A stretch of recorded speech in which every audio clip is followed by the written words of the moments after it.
डाली डाली पात डोले, पात पात कागा बोले, अरे ताई नीचवा ठाड़ी कहानी दीदी कागा से हरज करे, अरे ताई नीचवा ठाड़ी कहानी दीदी कागा से हरज कर, किया कागा पापा के भेजावल हुआ, मम्मी के पठावल हुआ, किया कागा पापा के भेजावल हुआ, मम्मी के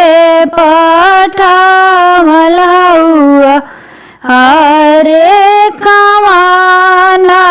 लोचनवा लियले आवेला संदेशवा सुनावेला, नाही हम पापा के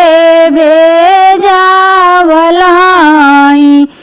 मम्मी के पठावल हई,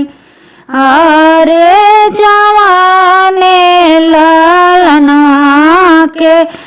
जनियुआ हुए, लोचनवा हुए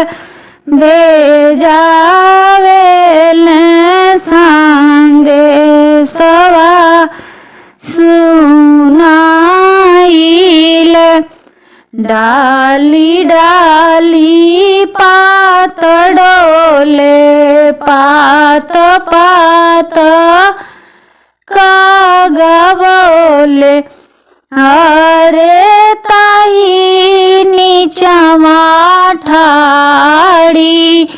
कहानी बुआ कागा से अरज कर, किया कागा भैया के भेजावल हुआ, भाभी के पठावल हुआ, अरे कवाना लोचनवा लियले आवेला संदेशवा सुनावेला, नाही हम भैया के भेजावल हई, भाभी के पठावल हई,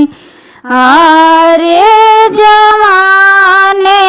लालनवा के जनियुआ हुए, लोचन